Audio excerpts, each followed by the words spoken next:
नमस्कार मित्रों, कथा कथन में आप सुनते हैं हिंदी की सशक्त और अनमोल कहानियाँ। आज सुनेंगे डॉक्टर पुष्पा सक्सेना जी की लिखी हुई कहानी प्रतिकार। डॉक्टर पुष्पा सक्सेना जी एक लंबे समय से अमेरिका में प्रवास कर रही हैं। वे हिंदी की एक प्रतिष्ठित, जानी मानी और वरिष्ठ साहित्यकार हैं। प्रस्तुत है कहानी मेरी आवाज़ में। मैं हूँ सीमा सिंह। मंत्री जी जेल का निरीक्षण करने आ रहे हैं। इस बार महिला वार्ड को खास देखा जाएगा, महिला वार्ड की अटेंडेंट ने खबर दी थी। महिला वार्ड में खास क्या देखेंगे मंत्री जी? हम नंगी बुच्ची औरतों को देखने में मजा आएगा ना? दातौन करती कजरी बिफर पड़ी। ए कजरिया, अच्छा मौका है री, हम तन ढापे खातिर साड़ी उनसे मांग लई। परबतिया का चेहरा चमक रहा था। छी भौजी, उनके सामने नंगी जात लाज ना आइब। लक्की का चेहरा लाल बहुटी हो रहा था। लाज? कैसी लाज? अब हम क्या आदमी रह गए हैं? एक कोठरी में 30-30 नंगी औरतों को लाज शर्म कैसी? कजरी का स्वर बेहद कड़वा था। तू हमेशा कड़वा ही बोले है कजरिया। माना हमार जिनगानी जनावर से बदतर है, पर क्या अंदर की लाज हया खत्म हो गई है? मंत्री जी के सामने ऐसे ही जा सकते हैं? शरीर पर दृष्टि डालती परबतिया सहम गई थी। पिछले 10 वर्षों से जेल काटती परबतिया की वो धोती तार तार हो चुकी थी जिसे पहने वो जेल आई थी। अकेली परबतिया ही क्यों, सबकी वही कहानी थी। कजरी तो लाल बनारसी पहने जेल आई थी। कैसा दप दप करता रूप था। जेल आते ही बनारसी साड़ी छीन पुरानी फटी साड़ी पहनने को दे दी गई थी। जार जार रोती कजरी को देख सबका दिल भर आया था। दिन रात वही धोती पहने काम में खटती औरतों के शरीर पर अब मात्र फटे चिथड़े रह गए थे। ब्लाउज फटे तो बरसों बीत गए, अब तो धोती का टुकड़ा भी बदन ढांपने को पर्याप्त नहीं था। जेलर साहब जब आते तो घुटनों में मुंह छिपा औरतें अपनी लाज छिपा लेती थीं। लाख मांग मनुहार करने पर भी किसके कानों पर जू रेंगी थी? एक ही जवाब मिलता था, सरकार को महिला कैदियों के लिए धोती भेजने के लिए लिखा गया है, जब आएगी तभी धोती मिलेगी। पता नहीं सरकार को धोती भेजने में इतना टेम क्यों लगता है। मंत्री जी के आने की खबर से उनमें नया जीवन सा आ गया था। अटेंडेंट बता गई थी, कल जेलर साहब के कमरे में मीटिंग हुई है, सब औरतों के लिए धोतियां खरीदी जाएंगी। अरे ब्लाउज पेटीकोट मिली कि नहीं? सुरमैया चहक उठी थी। सब मिली, तनी धीरज रखो। अरे मंत्री जी के सामने औरतें नंगी जाएंगी तो शर्म से सिर न झुक जाई सरकार का? अपने अनुभव के आधार पर अटेंडेंट ने सूचना दी थी। तो जेलर साहब से साबुन की बट्टी देने को कह दें अटेंडेंट जी, नए कपड़ों में बसाता बदन ठीक नहीं ना? शीलो गिड़गिड़ाई। ठीक है, आज लीला बहन जी से सबकी फरियाद कर देब। सबके चेहरे खुशी से दमक रहे थे। वर्षों पहले छोटे बड़े अपराधों के कारण जेल भेजी गई ये औरतें अभिशप्त जीवन बिताने को विवश थीं। शुरू में घरवाले उनकी थोड़ी बहुत खबर लेने आते रहे, पर बाद में वे भुला दी गई थीं। मुकदमों की तारीखें बढ़ती गईं, कभी टलती गईं। वैसे भी औरत कोई नायाब चीज तो है नहीं, एक गई हजार हाजिर। कजरी जब जेल गई थी, हाथ की मेहंदी भी पूरी तरह मैली नहीं पड़ी थी। पति की चाय की दुकान थी। कजरी के ब्याह कर आने से दुकान की आमदनी खूब बढ़ गई थी। उसके हाथ की चाय पीने दूर दूर से लोग आया करते थे। घर में न सास न ससुर, बस एक उसका मर्द जुगनू। कजरी की माँ ने लड़का देखकर ही कजरी का ब्याह किया था। कजरी को अपना मर्द खूब भाया था।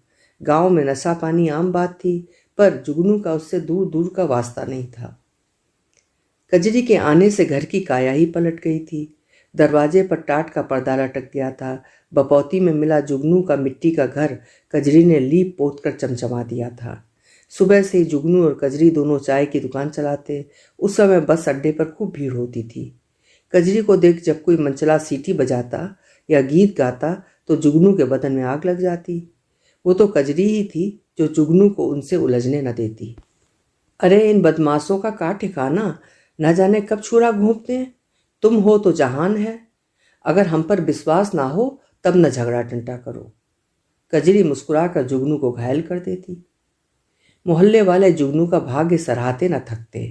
खुद कजरी 100 जान जुगनू पर कुर्बान थी। उस रात कजरी ने ही सनीमा जाने की जिद ठानी थी। साथ की सारी औरतें सनीमा जाती हैं, हम भी शहर जाके सनीमा देखी। देख कजरिया, तू किसी साथ वाली के साथ सनीमा चली जा, हम दुकान छोड़ नहीं जा सकते। हमरे खातिर एक टाइम भी दुकान नहीं छोड़ सकते तो ठीक है, हम नहीं जाए बस। मुंह फुलाकर कजरी बैठ गई थी। अच्छा भाई, तोहार खातिर रात की बेला सनीमा चलब, हिया भोला को कह देव चाय दे देगा, अब तो खुश। हंसती कजरी जुगनू के गले में बाहें डालकर झूल गई थी। साथ की सहेलियों से सनीमा की ऐसी ऐसी कहानियां उससे सुनी थीं कि सोचकर ही गुदगुदी उठती थी। जुगनू के साथ वो सब देखना कैसा लगेगा। शादी की लाल बनारसी साड़ी के साथ पूरे जेवर पहन कजरी शाम से सनीमा जाने को तैयार खड़ी थी। 10 बार अपनी पड़ोसन सखी रमा के पास जाकर बता आई थी। दिलीप कुमार की नदिया के पार देखने जाते समय वो दिलीप कुमार का नाम वो पूरी तरह रट चुकी थी। बार बार पर्दे से झांक जुगनू को जल्दी काम खत्म करने की ताकीद करती कजरी फूली पड़ रही थी। शादी के पहले नौटंकी या तमाशे करने वाले का सनीमा कजरी को बहुत भाता था। शहर के सनीमा में आदमी औरत खूब बड़े दिखते हैं, बात करते हैं, गीत गाते हैं। ये बातें उसने सुनी जरूर थी, पर आज तो खुद सनीमा जा रही थी। ठीक टाइम शहर वाली बस में चढ़ कजरी जुगनू के साथ सनीमा पहुंची थी। बाप रे, उतनी भीड़ में कहीं जुगनू खो ना जाए। जुगनू का हाथ कसकर पकड़े कजरी पसीने पसीने हो रही थी। जुगनू जब टिकट कटाने जाने लगा तो कजरी भी पीछे पीछे पहुंची थी। पास खड़ा आदमी हंस पड़ा था। नया नया ब्याह हुआ है, टिकट चाहिए? जुगनू ने हाँ में सिर हिलाया था। ये लो 2 टिकट, सबसे आगे वाली कुर्सी का है, निकालो 20 रुपया। 20 रुपया? और क्या, सबसे आगे वाली सीट का है, समझे? लेना है तो लो, वरना किसी और को दे दूंगा। नहीं नहीं, टिकट दे दो भैया, इतनी भीड़ में क्या टिकट मिलेगा? जेब से 20 रुपये निकाल जुगनू ने उस आदमी को थमा दिए। जाओ अब जाके सनीमा का मजा लो भैया। कजरी पर ललचाई दृष्टि डाल वो आदमी चला गया था। कजरी सिमट गई थी। ये शहरी आदमी कैसन तो बेशरम होत हैं, पराई औरत को कैसन तो लील रहा था। जुगनू हंस पड़ा था। अरे शहर और गांव में फर्क तो हो ही करे, फिर तू चीज ही ऐसन है कि सब लोग घूरेंगे। सनीमा देखना मानो सपनों में उड़ान भरना था। नायिका की मौत पर कजरी फूट फूट कर रो पड़ी थी। जुगनू का हाथ पकड़ जिद कर डाली थी। हमें ऐसन सनीमा नहीं देखना है, घर चलो। बड़ी मुश्किल से पूरा सनीमा देख कर दोनों बाहर आए थे। बस के लिए लंबी लाइन लगी थी। कजरी को नींद आ रही थी, भूख लग रही थी, सो अलग। धीमे धीमे लोग कम होते गए, पर गांव जाने वाली बस का कहीं पता ही नहीं था। जुगनू परेशान दिख रहा था। तभी एक काली कार उनके पास आकर रुकी थी। कहाँ जाना है भाई? एक पुरुष ने सिर बाहर निकाल कर पूछा था। चंदवा गांव जाना है साहब, बस का इंतजार है। अरे चंदवा, वो तो पास में ही है ना। हाँ, अब तुम्हें गांव के लिए बस नहीं मिलेगी। 10 बजे के बाद बस उधर के लिए नहीं चलती। पर हमारे संगी साथी तो बस से ही जाते हैं। पहले बस जाती थी, अब बंद कर दी गई है। हाय दैया, अब का हुई? कजरी की भोली दृष्टि में डर तैर रहा था। कोई बात नहीं, आओ हम तुम्हें छोड़ देंगे। इतनी रात जवान औरत के साथ यहाँ खड़े होने में खतरा है। पर साहब, अब देर ना करो, हम उधर ही जा रहे हैं। पुरुष ने पीछे का द्वार खोल दिया था। कजरी और जुगनू पीछे बैठ गए थे। कार तेजी से दौड़ चली थी। धीमे धीमे कजरी का डर और संकोच दूर होता गया था। वो कौतुक से कार के बाहर देख रही थी। काफी दूर जाने पर कार ने जंगल का रास्ता पकड़ा था। जुगनू चौंक गया। साहब जी, ये कौन सा रास्ता है? चंदवा तो दाएं हाथ है सरकार। मुझे थोड़ा काम है, पूरा करके चलते हैं। जुगनू शंकित होकर भी चुप बैठने को विवश था। जंगल के बीच कार रोक उस पुरुष ने पीछे आकर कार का दरवाजा खोला था। एई, तुम यहाँ उतर जाओ, इसे हम ठीक जगह पर पहुंचा देंगे। जुगनू का हाथ पकड़ उस आदमी ने उसे कार से उतारने का प्रयास किया था। नहीं, हमका छोड़ के ना जाई। जुगनू को कसकर पकड़ के कजरी रो पड़ी थी। झटके से जुगनू को हाथ से खींच उस पुरुष ने उसे कार के बाहर निकालकर खड़ा किया। कार का दरवाजा जोरों से बंद कर पुरुष ने जैसे ही कार में बैठने की कोशिश की, जुगनू ने पीछे से आक्रमण कर दिया था। दोनों की मारपीट देख कजरी सहम कर सीट में दुबक गई थी। अचानक कमर के फेटे से छुरी निकाल जुगनू ने पुरुष पर अंधाधुंध वार कर दिए। दर्द से छटपटाता पुरुष धरती पर गिरकर तड़प रहा था। जुगनू के बलिष्ठ हाथों के गहरे घावों में खून रिस रहा था। कजरी का हाथ पकड़े दोनों बेतहाशा दौड़ पड़े। पीछे से पुलिस सायरन की आवाज के साथ कुत्तों का भौंकना सुन जुगनू सचेत हुआ था। इसी जंगल में न जाने कितने मानुस मार गिराए गए थे। तब से रात का पहरा लगने लगा था। अब बचने की उम्मीद बेकार थी। सुन कजरिया, अगर पुलिस थाना पकड़ ले तो कह दीजो ऊ मरद तोहार इज्जत लूटत रहा, यही खातिर तू उसका मार दी। ले ई छुरी अपन पास रख ले, इसी से तू मारी थी, समझ गई ना? जुगनू फुसफुसाया था। ना, हम ई ना की। कजरी रो रही थी। अगर तू ना कही तो हमका फांसी लग जाई। तू मेहरारू ठहरी, यही कारण दया करके तोहका थाना पुलिस छोड़ देई। हमार विश्वास कर, तोहका कुछ न होई, पर हम फांसी चढ़ जाई। नहीं, तोहका फांसी न हुई, हम कह देई ओका हम मारी है। कजरी रो रही थी। हाँ, बस यही बात कहती जाना तो ऊ लोग हमार कुछ न बिगाड़ पाई। भौंकते कुत्ते पास आते लग रहे थे। पुलिस जीप शायद वहीं रुकी थी जहां जुगनू ने आदमी को मार गिराया था। थोड़ी देर में पुलिस जीप की तेज लाइट में खड़े दोनों कांप रहे थे। भारी बूट पहने इंस्पेक्टर उतरा था। कौन हो तुम लोग? यहाँ क्या कर रहे हो? सरकार जंगल में रास्ता भुला गए, सिनेमा देख लौटत हैं। जुगनू का झूठ लड़खड़ा गया था। हमसे झूठ बोलता है साले, औरत से धंधा कराता है, आदमी का माल लूट उसे मार कर भागा जा रहा है। अब फांसी चढ़ेगा तो पता लगेगा। जुगनू को जोरदार थप्पड़ मार इंस्पेक्टर दहाड़ा था। नहीं सरकार, हमको ना मारो, हम कोई लूट नहीं किया। जुगनू रो पड़ा था। पीछे से दौड़कर आता कांस्टेबल इंस्पेक्टर के कान में फुसफुसाया था। जिंदा है, सांस चल रही है सर। बात सुनते जुगनू को भैंस से मारता इंस्पेक्टर चिल्लाया था। जिसे मार तू भागा है वो मर गया, अब फांसी पर चढ़ने को तैयार हो जा। राम सिंह, इन्हें थाने पहुंचाओ और लाश अस्पताल भेज देना। सिपाही को निर्देश दे इंस्पेक्टर जीप में बैठ चला गया। कजरी को देख सिपाही मुस्कुराया था। कहाँ से मार लाया रे, बड़ी जालिम छोकरी है। जुगनू कसमसा के रह गया। कजरी जुगनू से चिपक गई थी। कजरी थर थर कांप रही थी। जुगनू ने हाथ जोड़कर पूरी कहानी बता दी। कजरी ने अपनी इज्जत बचाए खातिर ओकर खून कर दिया। वाह रे मर्द, तू खड़ा तमाशा देखता रहा और तेरी जोरू ने उसे मार गिराया। सच बता, क्या हुआ था? सच्ची हुजूर, हमका तू जालिम ने सिर पर हैंडल मारा, हम उधर बेहोश पड़ गए थे। जब होश आया तो मरा पड़ा था। कह कजरिया, यही सच्ची बात है कि नहीं? डरती कांपती कजरी ने सिर हिलाकर हाँ कर दी थी। ठीक है, अब इसी पे मुकदमा चलेगा, इसे थाने रहना होगा। इंस्पेक्टर ने जुगनू को अगले दिन आने का कह कजरी को लॉकअप में रखने का निर्देश दे दिया। रो रो कर कजरी का बुरा हाल था। जुगनू ने प्यार से तसल्ली दी थी। तू डरना नहीं कजरिया, हम भोरे ही आ जाए। यहाँ इंस्पेक्टर साहब हैं, वो देवता आदमी ठहरे, कौनो डर नहीं है कजरिया। उस रात इंस्पेक्टर और सिपाहियों ने कजरी की पूरी देखभाल की थी। कजरी की चीखों को मुंह में कपड़ा ठूंस कर बंद कर दिया गया था। सुबह तक अर्ध मूर्छित कजरी के बदन पर जेवरों की जगह खरोंचे और घाव रह गए थे। सुबह जुगनू जब आया तो इंस्पेक्टर ने घुड़की दे भगा दिया। देख साले, हमें तेरी सच्ची कहानी पता है, अब अपनी सलामती चाहता है तो भाग जा, फिर कभी इधर मुंह किया तो फांसी चढ़ जाएगा। पर वो हमारी जोरू है साहब। अरे बड़ा आया जोरू वाला, उसे भूल जा और दूसरी जोरू रख, मजा कर। तेरे यहाँ औरतों की कमी है क्या रे? आंखों से गंदा इशारा कर इंस्पेक्टर ने सिगरेट मुंह से लगा ली थी। जुगनू को हिचकते देख इंस्पेक्टर ने घुड़का था। अब जाता है या फांसी पर चढ़ेगा? भूल कर भी इधर आया तो पकड़ा जाएगा। जुगनू लौट गया था। उसके बाद न जाने कितनी रातें निर्वस्त्र कजरी ने एक काल कोठरी में काटी थीं। ताज्जुब यही कि उन दरिंदों के पाशविक अत्याचार झेलने के बाद भी वो जिंदा रह गई थी। अचानक एसपी के आने की बात पर थाने में हल्ला मच गया था। कजरी के विरुद्ध अवैध धंधा करने का आरोप लगाया था। उसी रात की लाल साड़ी में उसे थाने में पेश किया गया था। हर बात के जवाब में बस उसे हाँ कहना है, ये बात अच्छी तरह समझा दी गई थी।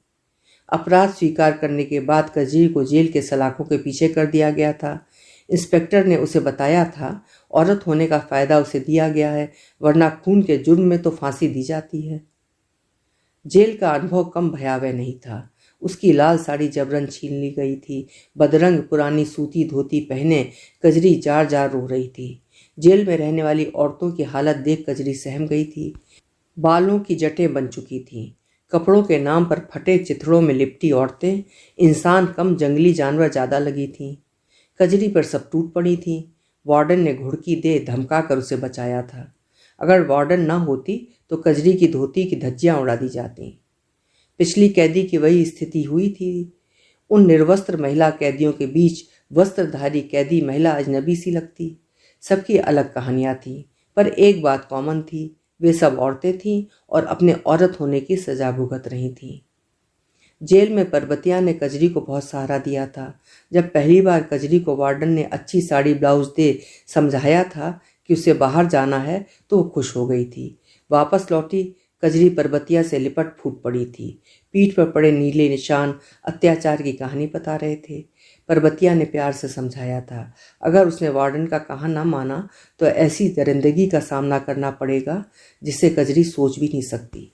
सच तो ये था, कुछ औरतें बाहर जाने को बेचैन रहती, कुछ देर मौज मस्ती से वह तरोताजा दिखती। उनकी गंदी बातें सुन कजरी घृणा से भर उठती। तू काहे खून जलाए है? अरे इनका गंदा खून जो न कराए थोड़ा है, परबतिया समझाती।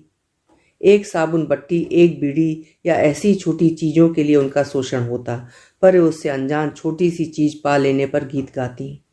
जेल में रहते कजरी काफ़ी कुछ समझ चुकी थी। अन्याय के विरोध में अक्सर उसकी जेल अधिकारियों से कहा सुनी हो जाती। उसे लगता काश ये साहस उसमें तब आया होता जब वो माँ बनने वाली थी। बाहर भेजे जाने के क्रम में जब उसे पता लगा उसकी कोख में कोई नया जीव पनप रहा है तो खुशी की उमंग आई थी। कोई तो बस उसका अपना होगा। पर बात पता लगते ही उसकी कोख उजाड़ दी गई थी। कितनी रोई छटपटाई थी, पर किस पर असर हुआ था? शुरू शुरू में कजरी टकटकी लगा जेल की सलाखों के बाहर ताकती रहती। जुगनू आएगा, उसे यहाँ से ले जाएगा। धीमे धीमे सच्चाई स्वीकार करनी ही पड़ी थी। इस जेल में आने वालियों की कुछ दिनों तक घर वालों ने खोज खबर ली। बाद में उनका आना जाना कम होते होते बंद ही हो गया। उनके मुकदमों की तारीखें डलवाने में किसी का कोई आग्रह नहीं था। जेल अधिकारियों की दलील भी कहीं सही थी। 7-8 की जगह 50-60 औरतें होगी तो उनकी व्यवस्था कैसे की जाए, उन्हें कहाँ भेजा जाए? मुनिया के मुकदमों की तारीख 10 साल से नहीं पड़ी है। जमुना, कमला, शीला, हरदई सब यहीं 8-10 सालों से पड़ी हैं, पर उनके मुकदमों की तारीखें नहीं पड़ी। अब तो उनमें से ज़्यादातर औरतें अपने घर परिवार को भूल चुकी थीं। शुरू में सब कुछ कजरी को भुला पाना कितना कठिन लगा था।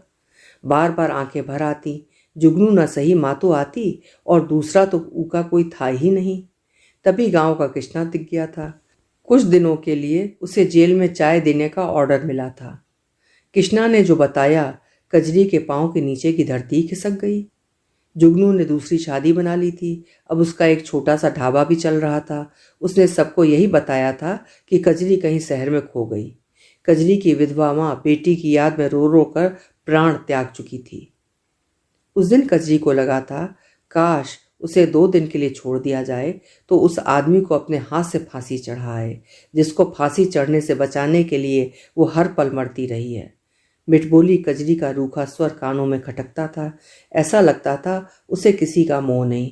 पर जब गिन्नी टूट कर उसकी गोद में आ गिरी थी तो उसके साथ कजरी भी धार धार रोई थी। उसकी कहानी में कजरी ने अपनी कहानी पढ़ी थी। वही उम्र, वही सलोना चेहरा। एक दिन गुस्से में सौत पर टूट पड़ी थी गिन्नी। गिन्नी को उसके पति से अलग करा देने की कोशिश में उसकी सौत ने क्या क्या प्रपंच नहीं किए थे। गिन्नी के पति के साथ खुल्लम खुल्ला रास रचाती सौत ने गिन्नी को पति के पास भटकने भी नहीं दिया था। जो भी हो, गिन्नी को कम से कम इतना संतोष तो था कि उसने अन्याय का बदला ले लिया, पर कजरी को तो वो भी संतोष नहीं। जेल अधिकारी कजरी से अंदर ही अंदर डरते थे।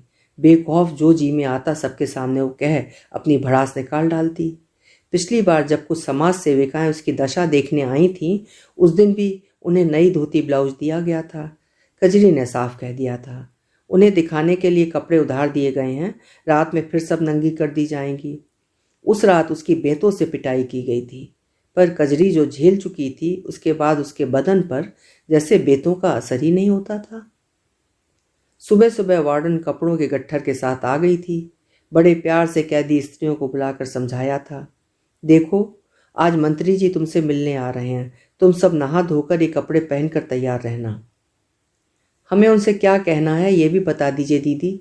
सरबती ने उन्हें खुश करना चाहा था।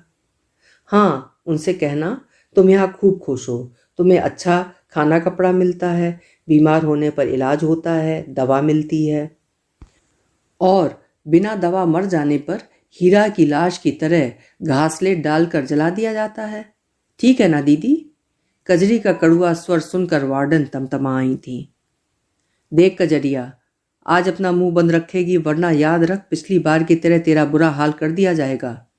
तूने बहन जी लोगों से जो उल्टी सीधी बात कह दी थी, उसी की वजह से मंत्री जी को आना पड़ रहा है।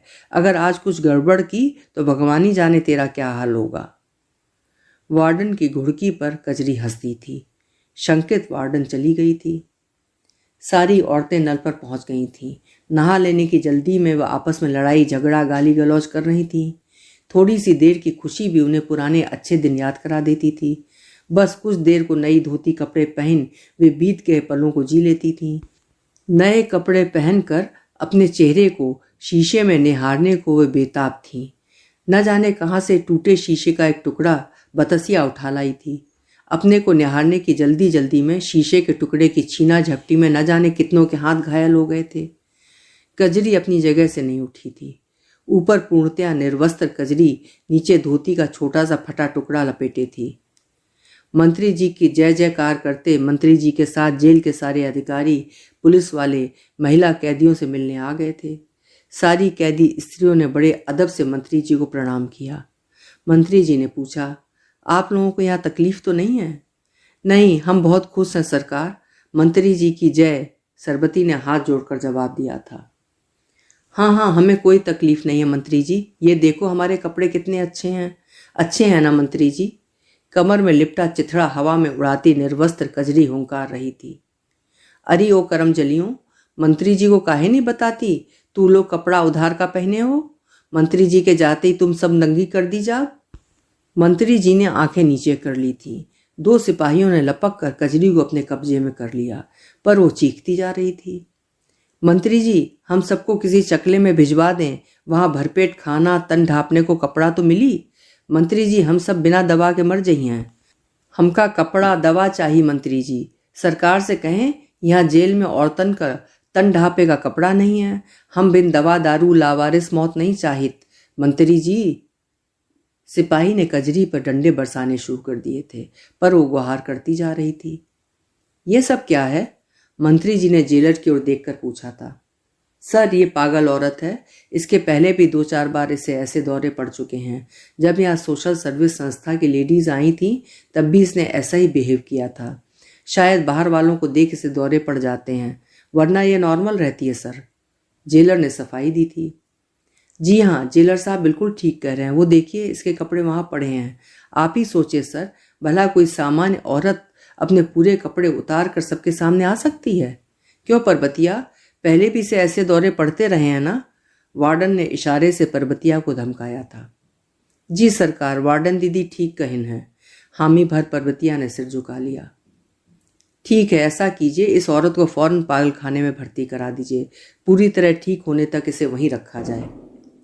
जी सर। जेलर ने सिर झुका आदेश स्वीकार किया था। मंत्री जी के साथ पूरा काफिला वापस लौट चला था। पिच से जमीन पर थूक कजरी ने मानो अपना बदला ले लिया था। अभी आप सुन रहे थे वरिष्ठ प्रवासी साहित्यकार डॉक्टर पुष्पा सक्सेना जी की लिखी हुई कहानी प्रतिकार।